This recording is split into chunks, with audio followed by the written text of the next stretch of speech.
तो भाई finally return हो चुका है हमारे ओटीसी रोमन रेंज का, और रिटर्न करके अपना बदला भी ले लिया। रोमन रेंज के रिटर्न से ये कंफर्म हो गया कि भाई वार गेम्स में कुछ न कुछ बड़ा होने वाला है। क्राउन ज्वेल के लिए एक और मैच भी फिक्स हो गई, जो कि होने वाली है रिया रिप्ली एंड इयो स्काई वर्सेस काबुकी वॉरियर्स के बीच में, और फाइनली ये हो रहा है। रोमन रेंज के रिटर्न से लेकर आज की राह में बहुत कुछ हुआ, तो सारी मिलके बात करते हैं, क्योंकि आज करने वाले हैं मंडे नाइट रॉ का रिव्यू।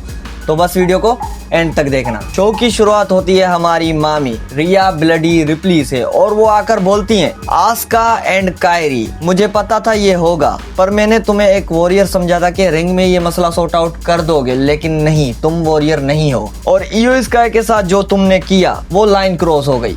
अब आ जाओ रिंग में करते हैं दो हाथ। उसके बाद कायरी और आस्का का तो पता नहीं, लेकिन इयो स्काई वहां पे आ जाती है। इयो स्काई बोलती हैं कि तुम सही थी आस्का के बारे में, लेकिन वो अभी भी मेरी फैमिली है और मैं अपनी फैमिली को हर्ट करना नहीं चाहती। तभी वहां से आस्का का भी मैसेज आ जाता है कि इयो स्काई, मैं तुम्हें माफ कर दूंगी, लेकिन मैं रिया रिप्ली को माफ नहीं करूंगी क्योंकि बहुत लेट हो चुका है। ओहो इयो, तूने देखा, मैं तो आस्का से दो हाथ करने में रेडी हूँ, क्या तू रेडी है? नहीं रिया, तुम मेरी बात को समझने की कोशिश करो, वो मेरी फैमिली है और मुझे कुछ टाइम चाहिए।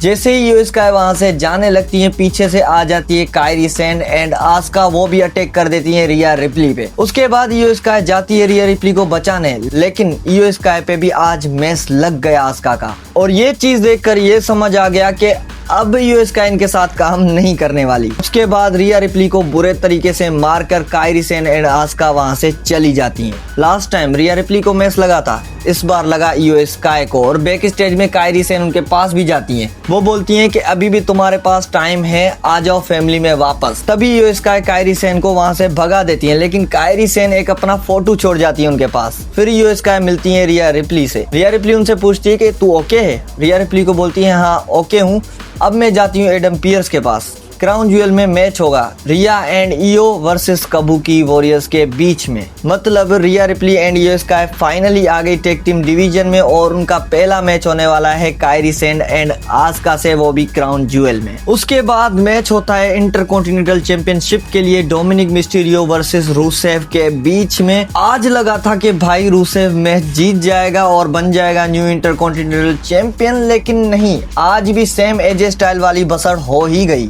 मैच अच्छा था, रूसेव ने अच्छा कंट्रोल करके रखा था, लेकिन डोमिनिक ने चालाकी से रूसेव को पीछे से टाइटल मार दिया, और टाइटल रूसेव को देकर वो गिर गए, लेकिन ये चीज रेफरी ने देख ली थी, तभी वहां पे रेफरी ने मैच नहीं रोका। उसके बाद रेफरी ने जैसे ही टर्न किया तो रूसेव को लगाया डोमिनिक मिस्टीरियो ने लो बिलो लगा के रोल अप करके इस मैच को जीत जाते हैं और रिटेन कर लेते हैं अपना टाइटल। और जो चीज एजे स्टाइल के साथ हुई थी वही सेम आज रूसेव के साथ भी हो गई। अब रूसेव जैसे सुपरस्टार के साथ ये चीज हो रही है, तो भाई अब मैं क्या ही बोलूं, मतलब क्या डोमिनिक को क्यों पुश दिया जा रहा है इतना। उसके बाद डोमिनिक को चैलेंज करते हुए दिखे पेंटा।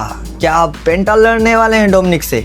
वो आगे जाकर ही पता लगेगा। लास्ट वीक की तरह आज फिर से बेली लायरा से हेल्प मांगते हुई दिखी, जहां पे बेली लायरा को थैंक्स करती है कि तुम्हारी वजह से मैं लास्ट वीक मैच जीती थी, तो इस बार भी मेरे कॉर्नर पे आ जाना, लेकिन लायरा उसको मना कर देती है। उसके बाद मैच होता है बेली वर्सेस रिकेल रोड्रिगस के बीच में, और इस मैच में रोक्सेन परेस थी, तो पता ही था कि डिस्ट्रैक्शन होगी, और इसी डिस्ट्रैक्शन के चक्कर में बेली ये मैच हार जाती है। उसके बाद बेली पे ये दोनों अटैक कर देती है, तभी वहां पे आ जाती है लायरा वल्केरिया। वो बेली को बचाती है, लेकिन 2-on-1 सिचुएशन में वो भी फंस जाती हैं। पर लायरा को बेली पिटते हुए नहीं देख पाई और सडनली उसका कैरेक्टर स्विच हो गया। रिकेल और रोक्सेन को मार के भगाया तो सही, लेकिन उसका कैरेक्टर आज लायरा की तरफ अच्छा था। अब बेली के साथ ये क्या हो रहा है, उसका क्या कैरेक्टर है, लायरा के साथ उसकी कैसे स्टोरी जाने वाली है, भाई मेरी समझ से तो दूर है। उसके बाद बैक स्टेज में एडम पियर्स के साथ एले नाइट दिखे, जहाँ पे वो डिमांड कर रहे थे कि मुझे सेथ रॉलिंस के साथ एक मैच चाहिए टाइटल के लिए, लेकिन तभी वहां पे आ जाती है न्यू डे इंटरप्ट करती है। ये चीज एले नाइट को बिल्कुल पसंद नहीं आती। उसके बाद एले नाइट कोफी किंगस्टन को चैलेंज कर देता है मैच के लिए, और एडम पियर्स भी इस चीज को ऑफिशियल कर देते हैं। उसके बाद इनकी मैच होती है LA Knight versus coffee Kingston के बीच में, और ऑब्वियसली एले नाइट अकेला था और ये दो डिस्ट्रैक्शन भी हुई, मैच भी अच्छी थी, लेकिन आउट ऑफ नोवेयर से बीएफटी लगा के एले नाइट इस मैच को विन कर जाते हैं। उसके बाद पता नहीं एजे ली से हारने के बाद बेकी लिंच को क्या हो गया है, वो बैक स्टेज में अटैक करते हुए दिखी अकीरा टोजावा और मैक्सिन ड्रूपरी पे। इसके साथ next week Becky Lynch versus Maxine का मैच भी कंफर्म हो गया। उसके बाद रिंग में आते हैं सेथ फ्रिकिन रॉलिंस और वो आकर बोलते हैं Cody Rhodes versus Seth freaking Rollins. 3 matches कोडी ने जीती मुझसे, मैंने वो 3 मैचेस हारी, लेकिन कोडी को लगता है कि मुझे इस चीज से फर्क पड़ेगा। नहीं, अब फर्क पड़ेगा क्राउन ज्वेल में, देखते हैं कौन जीतता है। और तुम लोग जो कोडी का गाना गा रहे हो, तुम्हें लगता है कि कोडी मुझसे मैच भी जीत जाएगा और इस कंपनी को लीड करेगा, लेकिन तुम लोग गलत हो, तुम गधे हो। मैं तुम्हें एक बात बता दूं, मैंने बना है विजन, मैंने कंट्रोल किया है ब्रॉन्सन रीड और ब्रॉन ब्रेकर को, और मैं चलाने वाला हूँ इस इंडस्ट्री को, और फिर भी तुम चेयर कर रहे हो कोडी रोड्स को। तभी वहां पे आ जाते हैं अमेरिकन नाइटमेयर कोडी रोड्स, और इनके बीच में हाल ही फिलहाल तो बातचीत ही दिख रही थी, कुछ लड़ाई वड़ाई तो दिखी ही नहीं, लेकिन कोडी रोड्स ने कुछ अच्छे पॉइंट्स बोले। हाँ सेथ रॉलिंस, किसके बारे में बात करनी है? सच में तुम्हें लगता है कि तुम और मैं इस इंडस्ट्री का फ्यूचर बनाएंगे? नहीं, इस इंडस्ट्री का फ्यूचर ये क्राउड बनाएगी। और तुम्हें पता है स्मैकडाउन में क्या हुआ था? वहां पे ब्रॉन्सन रीड और ब्रॉन ब्रेकर आए थे, हालांकि वो उनका शो भी नहीं है, फिर भी आए थे। उनको लेके आने वाला था पॉल हेमन।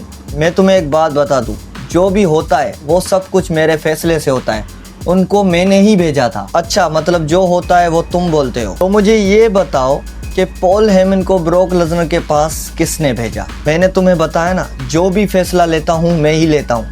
तुम्हें सुनाई दिया? जो भी फैसला लेता हूँ मैं लेता हूँ, और तुम्हें क्राउन ज्वेल में पता चल जाएगा। जब मैं बनूंगा क्राउन ज्वेल चैंपियन, तभी तुम्हें यकीन आ जाएगा कि इस कंपनी का फ्यूचर सेथ फ्रिकिन रॉलिंस है। और भाई साहब, कोडी रोड्स अच्छा मैनिपुलेट करते हुए दिखे सेथ रॉलिंस को। इस चीज को हर हफ्ते बढ़ाया जा रहा है, इनके बीच की आग को हर हफ्ते बढ़ाया जा रहा है। अब वेट नहीं हो रहा कि इनकी मैच कैसे जाएगी। जिस तरह से ये बात कर रहे हो, जिस तरह से इनके बीच में ये सब कुछ हो रहा है, तो भाई साहब क्राउन ज्वेल में ये मैच फाड़ू ही होने वाली है। उसके बाद रिंग में आते हैं एजे स्टाइल एंड ड्रैगन ली, जिनका मैच था अमेरिकानों से। लेकिन उससे पहले एजे स्टाइल खुद ही बोल देते हैं कि मुझे मैच दिया है तुम लोगों ने। फिर वो सब लोगों को थैंक यू भी बोलते हैं कि मेरा मैच क्राउन ज्वेल में होने वाला है, वो भी जॉन सीना से, तो मैं जॉन सीना को तो छोड़ूंगा नहीं। उसके बाद इनका मैच स्टार्ट हो जाता है। मैन अमेरिकानो नीचे खड़ा था, 2 अमेरिकानो जो डुप्लीकेट है ना, वो लड़ रहे थे इस मैच में। मैच अच्छा था, एजे स्टाइल की परफॉर्मेंस आज बहुत बेहतर थी, और इस मैच में मुझे सबसे ज्यादा एंड वाला सीक्वेंस अच्छा लगा, जब ड्रैगन ली ने अमेरिकानो को फेक कर एजे स्टाइल को दिया, तभी एजे स्टाइल ने उनको क्लैश में पकड़ लिया। क्लैश मारकर एजे स्टाइल और ड्रैगन ली इस मैच को जीत जाते हैं। उसके बाद होता है रॉ का main event match, tag team tornado match, जो होता है Usos versus Bronson read and Bron Breakker. और ये मैच थी भाई आज की रॉ की पैसा वसूल मैच, और एंड में तो रोमन रेंज ने आकर कमाल ही कर दिया। मतलब रोमन रेंज ने रिटर्न भी किया, अपना बदला भी लिया और ऊसोस को जितवाया भी। अब देखते हैं आगे के WWE के क्या प्लानिंग से रोमन रेंज को लेकर, लेकिन मुझे कुछ बड़ा ही लग रहा है, क्योंकि रोमन रेंज रिटर्न आ चुके हैं और ब्रोक लेसनर भी यहाँ पे है, तो वार गेम्स के हिसाब से कुछ बड़ा हो सकता है। और इस पूरी राह में आपका सबसे फेवरेट मोमेंट कौन सा था? कमेंट में बताओ।